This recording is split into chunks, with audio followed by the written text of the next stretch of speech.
teman-teman, ini kita udah di lokasi ngopi-ngopi nih. Kita ngopi-ngopi siang ya, Mas? Iya, siang. Siang menjelang sore ini. Cuacanya enak buat ngopi ya. Seruput dulu.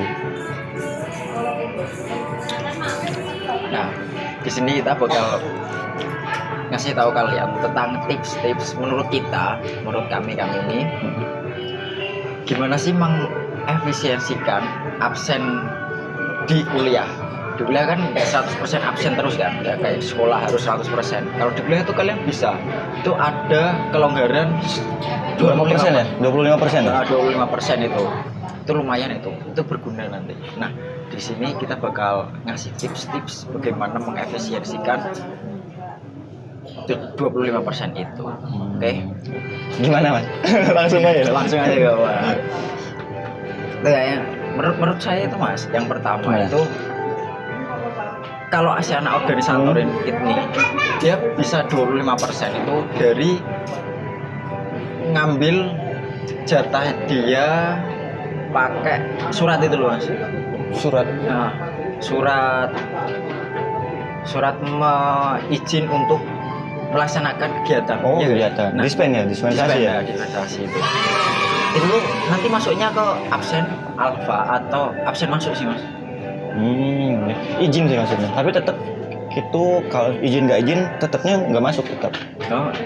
Oh iya, tentunya nggak masuk. Tetap nggak masuk. Tetap. Tapi bergantung dosennya juga itu sebenarnya. Iya sih, ada yang dianggap masuk, ada yang nggak dianggap enggak juga. Itu tergantung dosen. Ada beberapa karakter dosen sih. Ketika ada kan itu jatah sakit, itu sakit tetap ada di itu masuk. Kecuali sakit nggak konfirmasi, itu masuknya nggak masuk gitu kan. Gitu. Itu yang 25% itu buat apa sih? Nah, 25% itu kelonggaran sih sebenarnya. Memaksimalkan soft skill kita di luar mata pelajaran itu. Mata pelajaran itu. Berarti semua mata pelajaran ya? Iya, tiap mata pelajaran. Tiap mata pelajaran. Mata pelajaran 25% itu punya batas-batasannya. Dan menurut saya itu keketatan 25% itu juga bergantung sama dosennya. Tentang bagaimana kita menyikapi 25% nih. Gua nggak mau berangkat nih, dari 16 pertemuan nggak mau berangkat 4 kali pertemuan, nggak gitu juga sih konsepnya sih. Iya kan. Iya. Bergantung sama dosennya juga. Ada dosen yang ketika lu telat itu sudah dianggap nggak masuk gitu. Iya. Itu kan juga bergantung keketatan dosennya juga. Kita nggak menyalahkan dosennya. Berarti wah ini itu kan bergantung perjanjian kalian awal sama dosen di awal. Kuliah ya? Iya, kontrak kuliah. Iya. Gak bisa melulu nyalahin dosen ini enggak bisa ya. Dan juga aturannya 75% itu harus begini, tidak bisa. Itu kepintaran kita memaksimalkan dosen dan juga peraturan itu. Itu bisa itu. Bahkan ketika teman saya nggak berangkat pun di absennya bukan tanpa alasan, tapi di absennya sakit kan? Maksudnya yang sakit itu ininya sakit kok. Bisa gitu ya? Iya, kalau sakit kan tetap dia tidak masuk. Tidak masuk. Nah, itu ada salah satu dosen saya yang memang santai dia. Ini ada absennya dia izin udah izin Pak. Oh yaudah saya tulis sakit aja. Sakit itu orangnya yang sakit. Bukan sakit kena penyakit ya, emang dari orangnya itu sendiri yang sakit gitu kan. Tapi gini loh, kalau bicara kita tentang apa tadi punya kelonggaran 25%, itu gimana sih kita memanfaatkannya? Itu maksudnya memanfaatkan waktu 25% itu untuk kegiatan-kegiatan yang positif, bro. Ini kan kebanyakan mahasiswa kegiatannya ya yang nggak positif lah gitu loh, tapi rebahan gitu kan. Sebenarnya positif itu istirahat kita di sela-sela kita banyak kuliah kan itu. Iya. Untuk istirahat nggak apa-apa gitu kan. Tapi yang lebih positif lagi yang bisa bermanfaat dalam 25% itu kegiatan apa sih menurut lo? Kalau menurut gue 25% itu yang bisa bermanfaat itu yang pertama kalian ikut lomba. Oh lomba? Iya lomba. Ada lomba banyak lah di kampus itu banyak, nggak cuman lomba dari nasional, banyak dari pusat gitu, pemerintah enggak, di luar dari universitas mahasiswa sendiri tuh ngadain banyak ya. Terus yang kedua kalian maksimalin di organisasi juga. Organisasi atau event organisasi kayak gitu banyak juga itu kalian maksimalin di situ juga. Terus yang ketiga kalian maksimalin di pengembangan diri kalian. Apa tuh? Banyak contohnya itu kan personal. Oh, yang personal. Ada yang dia minatnya di misal di dunia seni peran atau Peran. acting kayak gitu nah, kalian bisa dimanfaatkan tuh di situ. Atau kalian lebih minat ke panahan, bisa ikut panahan kayak gitu. Itu sih menurut saya itu tips-tipsnya. Cuman untuk benar-benar efektif 25% itu nggak melulu dari itu juga sih, kalau dari Iya. Sebenarnya lu menyadari nggak sih kalau di masa kuliah ini kan menurut gua ya waktu kita itu sangat banyak, waktu luang itu sangat banyak. Kalau menurut gua sih, iya lu menyadari nggak sih? Iya. Lu kuliah biasanya sehari itu berapa mata kuliah? Kalau sehari ya paling Maksimal 3 kayaknya. Ya 3. 3. Maksimal Itu paling nggak berapa SKS ya? Palingnya lu nyampe jam 4 paling ya? paling jasa. Yang tapi kan nggak sepenuhnya itu. Nggak sepenuhnya full kan? Full. Palingnya mungkin dari jam 7 sampai jam 9, nanti lanjut lagi jam 11 sampai jam 1, nanti jam 2 lanjut lagi jam ini.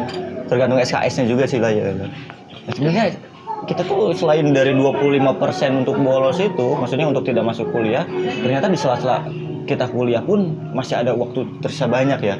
Iya, masih banyak. Masih banyak.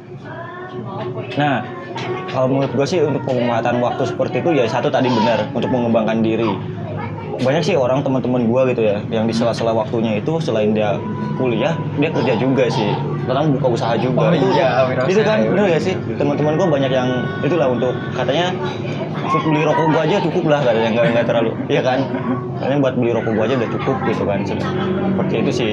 Banyak sih teman-teman gue yang kadang itu juga sih teman gue ngojek online itu banyak di sela-sela dia jarak antara kuliah yang satu sama mata kuliah yang berikutnya itu kan lumayan nih sejam 2 jam itu buat mereka ngojek itu lumayan katanya.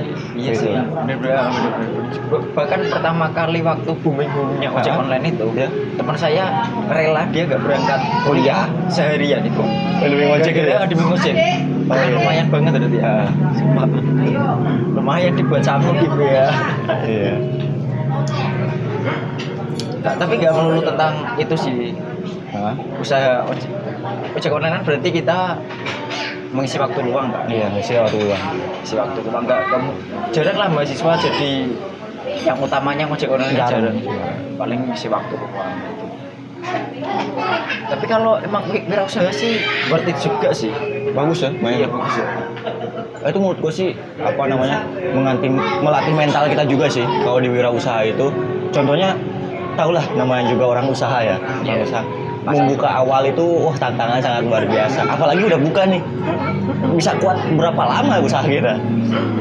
Kalau kuliner agak susah ya mas, agak riskan. Soalnya kita waktunya kebagi-bagi sih. Waktunya kebagi-bagi dan bahannya itu kan tidak bisa awet selamanya. Gitu. Iya. Beda kayak misal kalau bengkel kan, bengkel beli ban nih bisa 1 tahun 2 tahun bisa. Nggak mungkin busuk bos. Iya kan. Kalau ini misal makanan sehari 2 hari bos malahan ya kan. Iya makanya ya kalau mau usaha sih menurut gua ya jangan di makanan sebenarnya. Bener.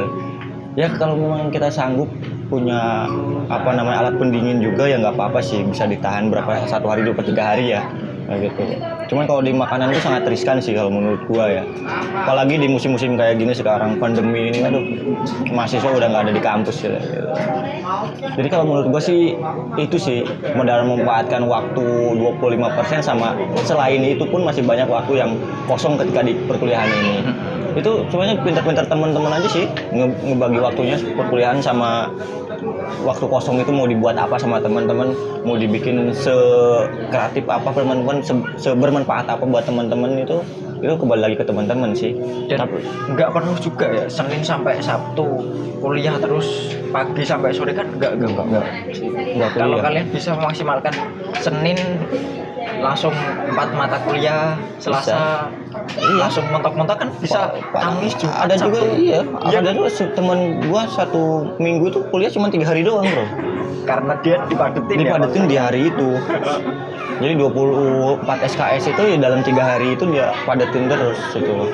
Tapi ya sepinter-pinternya kita untuk main itu. Tapi ya di 3 hari itu padet lu memang.